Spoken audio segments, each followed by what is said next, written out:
In a world where you are judged based on your possessions, achievements, and output, you are bound to question your worth at some point. As a society, we have become so obsessed with achievements that we see people as products of their accomplishments. You only get treated like a human being if you are important, meaning you have big accomplishments and a high status in life. We barely seem to care about the personality of a person over these factors, never really even understanding their natural value. Living an average life is not too hard for most people, but the society doesn't care about average. Just look at the widely popular hustle culture. It tells you to keep chasing after money and materialistic things until you become important and out of the average. According to the hustle culture, average people are losers. It is a sin to be average. If you are not among the top 1%, you are a loser. When such an ideology prevails over people's mind and on social media, we are likely to feel bad about ourselves. It's notable that most of these influencers promoting this hustle culture today are the ones who sell their overpriced courses online on YouTube. It's not hard to figure out why they want you to chase after these things, but let's leave it for another time. Now, don't get me wrong, we should always work towards becoming financially stable. However, the problem arises when it starts to control how we feel about ourselves and makes us question our worth. Status and positions never define a person's worth. We do not become valuable because of what we earn or what we own. Worthlessness initially comes from a lack of purpose. When we don't have a goal or purpose, we don't know what we are living for, and so we look for it in all the wrong places. Yet, the feeling of worthlessness often remains unrecognized even by ourselves, though there are many behavior patterns and signs that might indicate it, one of which is valuing others more than ourselves or simply caring too much about other people. We end up in this position because we are unable to find meaning and value in our lives, so we try to find it in others. The reason why this is bad is that as long as the people you find value in treat you nicely, you feel important.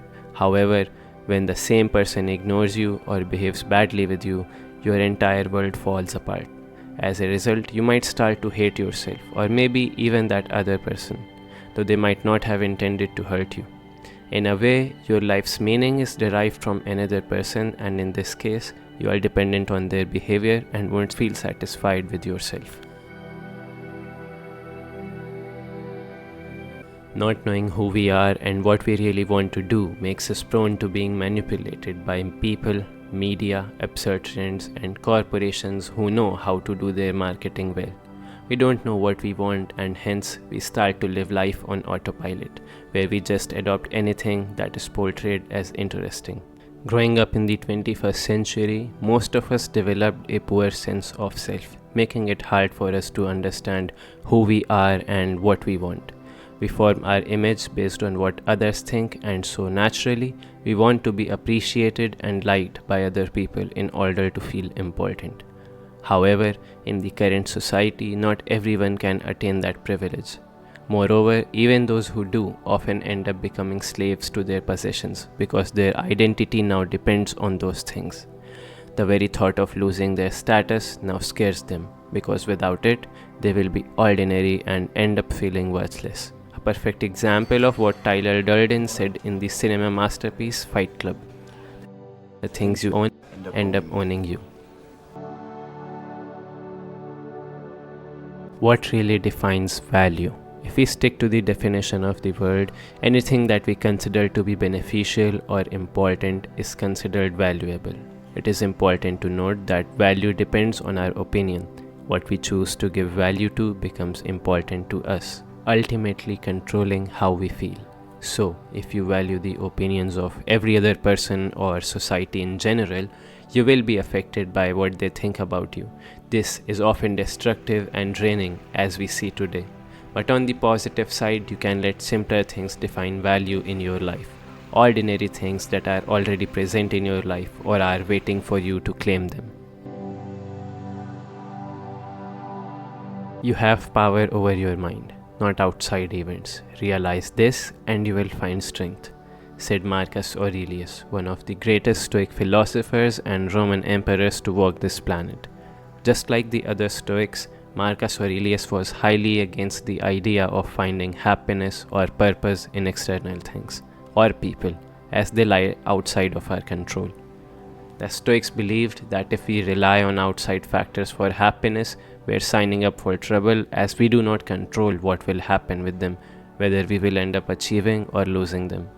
Instead, they believed in focusing on things that were within their control, such as their beliefs and their opinions about external things. They found their happiness within themselves by pursuing these 4 virtues: wisdom, courage, temperance, and justice. The fulfillment of these values would bring them tranquility and a purpose to look forward to. Along with internal fulfillment, these values also brought them victory and success in various aspects of life, ranging from large battles to financial success.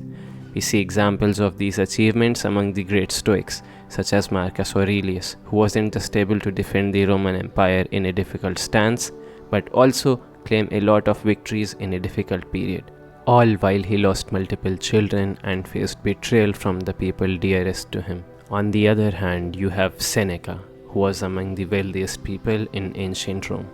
By following Stoic values, they managed to maintain their emotional resilience at all times, remaining unaffected by greed and misery. We can apply this similar philosophy to our lives today in order to free ourselves from the external factors that chain us. Instead of focusing on this achievement society that only values us for what we accomplish, we can focus on things that make us feel better. We can focus on internal fulfillment. We can focus on people who love us for the human being we are, and not the human doings others want us to be. We can start by valuing the ordinary things in life, like devoting ourselves to a religion, socializing with the people we like, helping someone in need, reading a book, or just enjoying any simple activity that we enjoy. These simple things often get labeled as boring just because they can be done by almost anyone. However, just like Mark Manson said in his admirable book, The Subtle Art of Not Giving a F, maybe they're ordinary for a reason, because they are what actually matters. In any circumstances, you always have the power to change your outlook on the current situation by changing your beliefs and opinions about the external events in your life. It is not easy. It takes a lot of courage to change your perspective, especially when it is different from most people. But then again, this is the price you must pay for your freedom. Hope you find this video useful.